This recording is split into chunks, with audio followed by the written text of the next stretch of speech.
Hello friends. मैं हूं अवधेंद्र। हमारे यहाँ एक डिबेट चल रही है जो एसोसिएटेड है CAA सिटीजनशिप अमेंडमेंट एक्ट से। हम आपको बताना चाहते हैं कि भारत का कॉन्स्टिट्यूशन क्या कहता है सिटीजनशिप के बारे में। सिटीजनशिप एक नेचुरल प्रोसेस के तहत किसी भी देश में अप्लाई की करके ली जा सकती है। एक नेचुरल प्रोसेस है। मैं अमेरिका की सिटीजनशिप लेना चाहता हूँ, कुछ उसके स्टैंडर्ड्स नॉर्म्स हैं। चाइना का लेना चाहता हूँ, वहां के कुछ अपने नॉर्म्स हैं, उसको आप फॉलो कीजिए और you can get the very easy process है। उस रिक्वायरमेंट को आप फुलफिल कीजिए। और भारतीय लोग कितने लोग जाके चाइना में सिटीजनशिप लेते हैं? 2000 लोग पिछले ही साल लिए हैं, मेरी जानकारी में है। एक्सटर्नल अफेयर मिनिस्ट्री के डेटा देख लीजिए। सो एक नेचुरल प्रोसेस है सिटीजनशिप लेना। भारत की भी सिटीजनशिप 241 से 42 लोग चाइनीज ने लिया हुआ है पिछले 5-6 सालों में, तो ले सकते हैं। इसमें कोई रॉकस क्रिएट करने की बात नहीं है,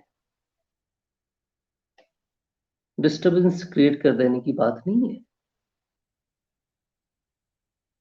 सो सिटीजनशिप को लेकर के इतना ज्यादा डिस्टरबेंस क्यों पैदा कर दिया जाता है, मैं बहुत अनफॉर्चुनेट समझता हूँ। हमारे मुस्लिम भाई लोग ये जहां पे भी हैं, एम्स में इनमें एक इलिटरेसी मुझे नजर आती है। एक डायरेक्ट सेंसिटिव मतलब एक रैशनल थिंकिंग नजर नहीं आती।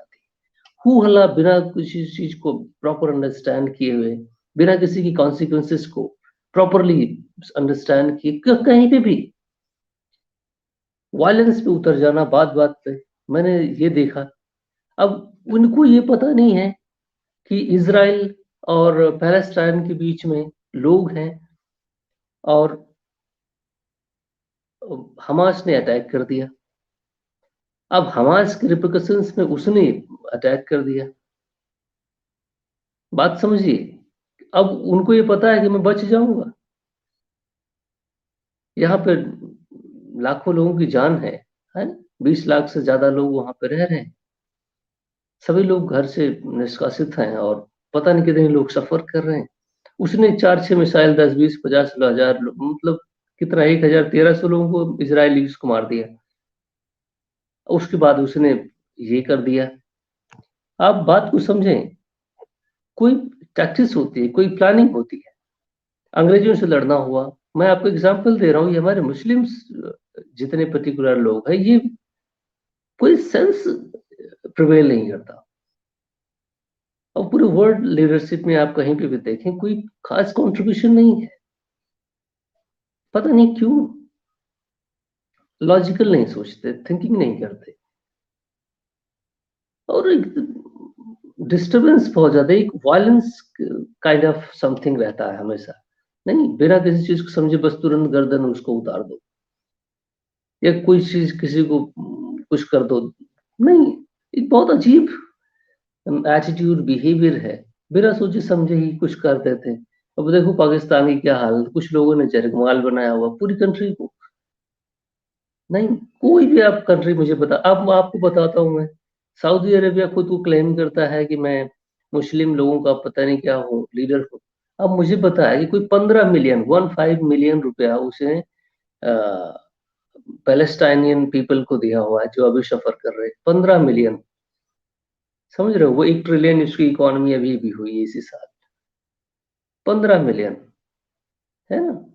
लाखों लोग वहां पे हैं सफर करने वाले, उसमें उसने 15 मिलियन रुपया दिया। वो किया क्या है? इतना कुछ प्रोपेगेंडा किया कि मैं इतना उतना करता हूँ, बहुत कुछ करता हूँ। किया किसी ने कुछ नहीं। जबकि उसको किसी भी चीज को सोल्यूशन निकाला जा सकता है। बात बात पर देखिए किस तरह इनसेंसिटिव लोग हैं पाकिस्तान में। मैं उनके कभी कभी देखता हूँ लोगों को, वो कहते हैं कि न्यूक्लियर बम मार देंगे भारत। अरे भाई न्यूक्लियर बम कोई खिलवाड़ चीज होती है?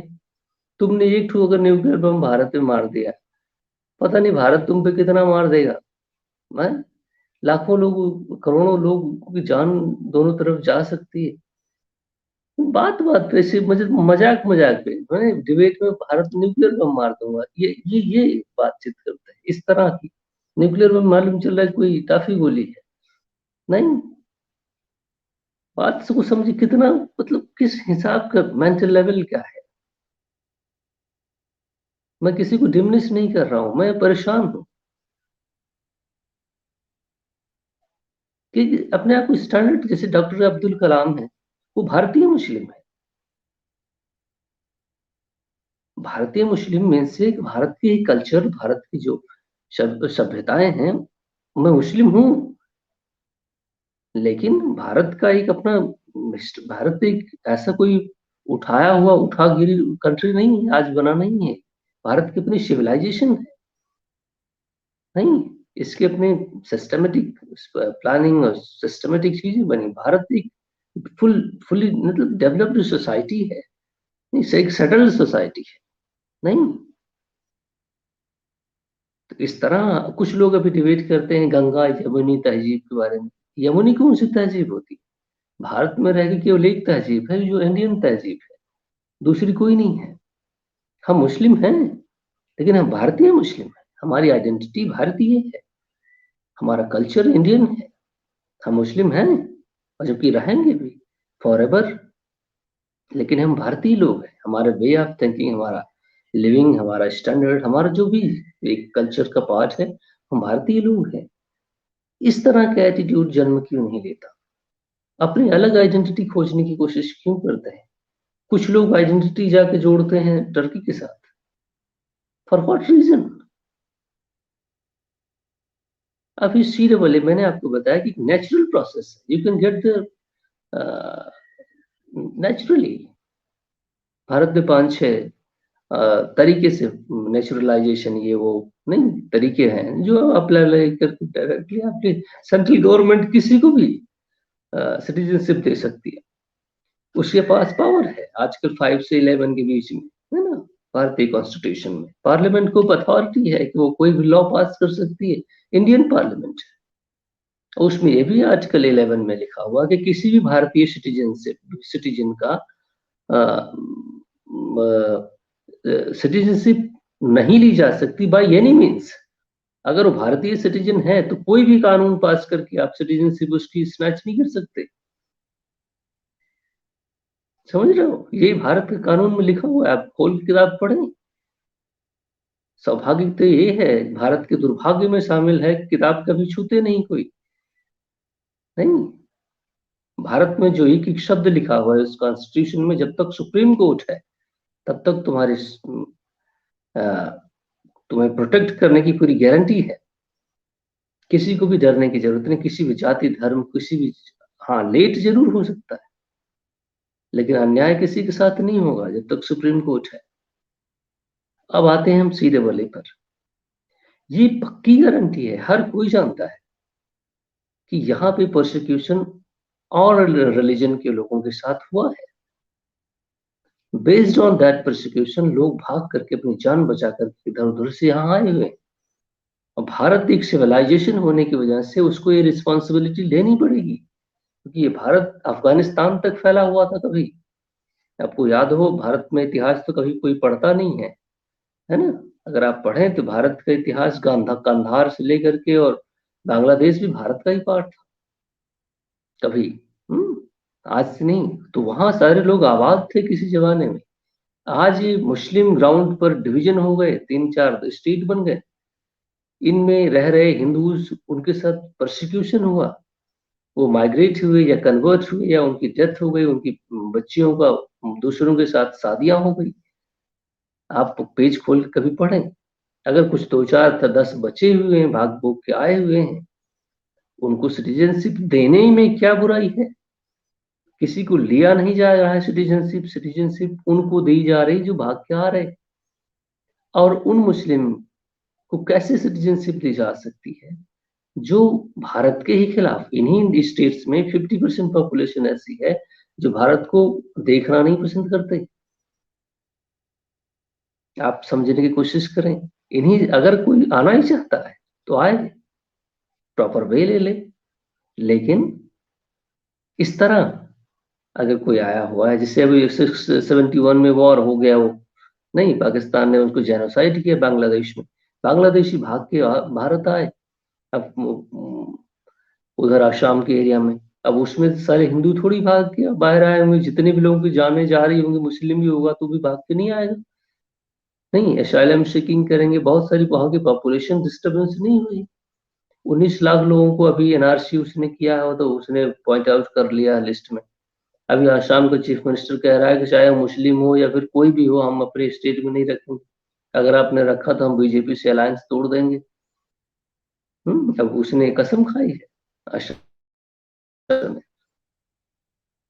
तो आप समझे, लेकिन ये स्टेट किसको सिटीजनशिप देना है नहीं देना है, ये डिसाइड कर लेने दीजिए सेंट्रल गवर्नमेंट को। उसकी अपनी पॉलिसी है, करने दीजिए उसको। किसी की सिटीजनशिप ली नहीं जा रही, और जो लोग इनलीगल रह रहे हैं वो ये मुस्लिम हैं, इनको बाहर निकालना उचित है। ये भारत के हितैषी नहीं है, ये भाग के आए हुए हैं। लेकिन हमारे जो भारतीय लोग हैं वो भारत के हितैषी हैं। अब 50% लोग इन्हीं कंट्रीज में रहने वाले भारत को देखना पसंद नहीं करते। वो दिन रात कसम खाते हैं कि भारत में फलानी जगह बम गिरा देंगे हम। उनको यहाँ पे रखना भारत के सिस्टम और सिक्योरिटी के लिए खतरा है। कोई भी भारतीय सिटीजन कहीं निकाला नहीं जा रहा। तो इसलिए आप लोग धैर्य रखें और प्लीज डिस्टर्बेंस, रॉकस पैदा करने की कोशिश ना करें देश में। अंडरस्टैंड करें, मुस्लिम के भी इंटरेस्ट को प्रोटेक्ट करने के लिए हम हैं। हमारे अगर अपने ही देश के लोग, मुस्लिम मीन्स, मैं किसी के साथ ऐसा नहीं कह रहा हूँ कि मुस्लिम है या किसी जाति का है तो उसके साथ डिस्कस, जो भारतीय लोग हैं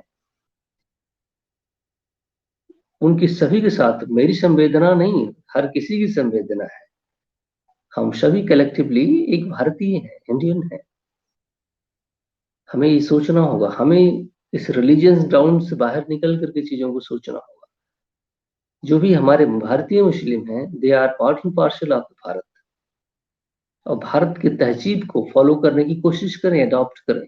गंगा जमनी तहजीब, ऐसी कोई तहजीब भारत में एग्जिस्ट नहीं करती और ना ही करनी चाहिए। ये आपकी भी रिस्पॉन्सिबिलिटी है, यहाँ कोई और तहजीब जन्म ना दे, अदरवाइज एक नया डिवीजन हो जाएगा सोसाइटी में। मैं कुछ देखता हूँ क्लैरिक्स को डिफेंड करते हैं, इस तरह की बातें ये उचित नहीं है। एटलीस्ट भारत में रह करके भारतीय होना भी क्या बुरा है। हम भारतीय मुस्लिम हैं, तो इसमें क्या बुरा है। एक नई आइडेंटिटी खोजने की क्या जरूरत है। उसी आइडेंटिटी के दम पे तो ये पाकिस्तान बन गया, जो आज देख रहे हो किस तरह का कंट्री बन गया है। और तुम्हारे ऊपर वो मान लेने की बात करता है, और उसके साथ तुम्हारी सिंपैथी जुड़ी हुई है। जब उसने अटैक ये पार्लियामेंट पे किया तो क्या भारत की इंसल्ट नहीं हुई, भारतीय मुस्लिम्स की इंसल्ट नहीं होती उसमें। आपका ही पार्लियामेंट है। मुंबई में अटैक किया, कितने मुस्लिम बच्चे और हमारे बच्चियां, बाकी लोग कितने उसमें मुस्लिम भी तो मरे होंगे। नहीं, अनप्रोवोक्ड फायर उसने कर दिया, अनवारंटेड। तो हमें अपने आप को समझना पड़ेगा कि हम कौन है, हमारी आइडेंटिटी क्या है। हमें ये क्वेश्चन में रहना, हम अपने, हमारा एक अपदेश बन गया है। हमारा एफिलिएशन किसी के प्रति नहीं है, हमारा एफिलिएशन भारत के प्रति है। बताइए, तबलीगी जमात के जो जब लोग यहाँ पे बैठे थे, मैंने न्यूज पढ़ा कि वो क्या नाम है यहाँ पे, इंडोनेशिया के लोग आकर के प्रोटेस्ट कर रहे हैं इसमें, सी लेवल के खिलाफ। भाई, इंडोनेशिया की क्या हक बनता है कि वहाँ वहाँ के सिटीजन आके हमारे यहाँ प्रोटेस्ट करें। और जबकि हमारे यहाँ वीजा पॉलिसीज में ऐसा नहीं कि आप पॉलिटिकल आके यहाँ पे रैली करें हमारे देश में। आप समझ रहे हैं। रिलीजियस ग्राउंड पर आप एफिलिएशन कोहेशन ढूंढने की कोशिश करेंगे, ये कोई तरीका नहीं होता। और अगर किसी को रिलीजन में इतना ही दर्द है तो मैं क्वेश्चन पूछता हूँ उन सारे रिलीजन्स के जो मास्टरमाइंड्स प्रभु स्पीच करते रहते हैं। रोहिंग्या मुस्लिम्स जो आज सफर कर रहे हैं, दुनिया का कोई भी मुस्लिम देश उनको कॉल क्यों नहीं कर लेता अपने यहाँ आ जाए? कोई मुझे जवाब देगा इस बात का? कोई भी बता दे हमें। हर कोई जब ये बात आती है तो हर कोई अपनी बॉर्डर तुरंत सील कर लेता है। भारतीय मुस्लिम के सिटीजन्स को सऊदी अरेबिया एक सिटीजन को नहीं देता सिटीजनशिप। अप्लाई करके देख लो आप। तो कैसी एफिलिएशन है हमारी किसी भी आदमी के साथ? हम हमारी एक ही आइडेंटिटी है, हमारा देश पहले। हम उसके साथ लॉयल रहेंगे हमेशा। ये हमें कसम खानी चाहिए। हमारी को दूसरी कोई लॉयल्टी नहीं बनती। किसके साथ क्या हो जाए दुनिया में हमें नहीं मतलब है। पैलेस्टाइन में किसी के साथ, हाँ, ह्यूमैनिटेरियन ग्राउंड पर मैं बात करूंगा, अन्याय हुआ है, लोग मारे जा रहे हैं, ये अन्याय है। लेकिन ऑन रिलीजियस ग्राउंड पर या किसी और ग्राउंड पर हम खोजने की कोशिश करते हैं तो हम उसको कुछ कुछ और कलर दे रहे हैं, जबकि हमारे मुस्लिम लोग ज्यादा करते हैं। लेकिन जब सफरिंग की बात आती है ना तो वहां हट जाते हैं। बातचीत में ना चूचपड़ करने में बहुत तेज है। यहाँ दर्द हो रहा है, वहां दर्द हो रहा है, इन्होंने वो कर दिया, इन्होंने। जब रिस्पॉन्सिबिलिटी लेने की बात आती है, इनके पास पर कैपिटा इनकम 70,000 से ऊपर है, मिडिल ईस्ट के जो ये लोग बैठे हुए हैं। लेकिन वहीं पैलेस्टाइन के लोग मर रहे हैं, भूखे खाने खाने बिना। किसी ने बॉर्डर नहीं खोले। चाइना के साथ हर कोई रिलेशनशिप बनाता है। सिंजियांग प्रोविंस में आप जाके देखें, उल्टा टांग दिया है आदमियों को। रिस्पॉन्सिबिलिटी कहाँ गई? जम्मू कश्मीर में लोग फ्री आजाद है, नहीं? वहां पर रेजोल्यूशन ओआईसी पास कर देती है। ओआईसी वहां पे रेजोल्यूशन पास कर देती है, organization of Islamic council. Bharat से जवाब मांगती है। भारत एक डेमोक्रेटिक नेशन होने के नाते इसके साथ कोई खेल खेल लेना बहुत आसान है। इसके साथ क्वेश्चन कर लेना आसान है, रिस्पॉन्सिबल ठहराना आसान है। लेकिन हमारे भारतीय लीडर एक भी ऐसे नहीं है जो उनको पलट के रिस्पॉन्स दे सके, चाहे वो जम्मू कश्मीर के हैं या भारतीय और भी लीडर्स मौजूद हैं। मैं पॉलिटिकल कमेंट नहीं कर रहा हूं। मैं देश के हितों में अगर कोई भी तीर कमान चलाई जाती है तो मैं उसके सख्त खिलाफ हूँ। हमारे जहीर खान है ना, हमारे कितने प्लेयर्स हैं बेहतरीन, उनके सामने तो कोई पढ़ के देखे। मतलब एक इंडियन होने के नाते कभी भी कमजोर बॉल नहीं फेंकते किसी के सामने। नहीं कि हमारा एफिलिएशन किसी के साथ है तो पाकिस्तान के खिलाफ खेल रहे हैं, थोड़ा लोअर बॉल डाल दें, है ना? ऐसा नहीं करते हो। वो हर किसी के साथ वही ट्रीटमेंट करते हैं जैसे करना चाहिए। तो जो भारतीय मुस्लिम है, भारत वो तो वो बेहतरीन आदमी है। देखिए जहीर खान, डॉक्टर कलाम कितने बेहतरीन आदमी हैं। और ऐसे हमारे यहाँ कितने बेहतरीन। लेकिन कुछ ऐसे भी हैं हमारे यहाँ, 90% लोग मुस्लिम्स हमारे यहाँ वो नेशनलिस्ट हैं, वो कुछ ज्यादा ही नेशनलिस्ट है। लेकिन जो 10% और 5% लोग हैं वो भारत के खिलाफ आज भी हैं। लेकिन वो क्योंकि वो माइनॉरिटी में है इसलिए उनकी आवाज जो है उतना बुलंद नहीं है। लेकिन वो घुन की तरह भारत के अंदर हैं। ये हमारा ऑब्जर्वेशन कहता है। तालिबान की वहां सरकार बनी, दिल्ली में बैठा हुआ कोई आदमी बड़ा सा मुल्ला और उसको थैंक यू बोल रहा है ना, कि आप आ गए हैं और पता नहीं क्या, अब तो पूरा सरिया लॉ हो जाएगा और ये हो जाएगा। मुझे बताइए कोई डेमोक्रेटिक नेशन वाला आदमी यहाँ पे जो एंजॉय कर रहा है भारत में, वही डेमोक्रेसी वही सेम वैल्यूज अफगानिस्तान में थी गनी के पीरियड में, है ना? उसको फ्लॉरिश करने में, उसको स्ट्रेंथन करने में उसने कभी स्पीच नहीं दी। तालिबान आ गए हैं, वुमेन्स को पर्दे में डाल दिया है, ये उसने सपोर्ट उसको भेज दिया। आप रिकॉर्ड जाकर देख लीजिए, वीडियो है यूट्यूब पर ना। बड़ा अच्छा क्लैरिक है यार, वो काफी हाई लेवल का। तो मैं समझना चाहता हूँ इनकी मेंटेलिटी क्या है। ये अपने ही लोगों के दुश्मन है। सो थैंक यू मेरे दोस्त। CAA से किसी को डरने की कोई जरूरत नहीं।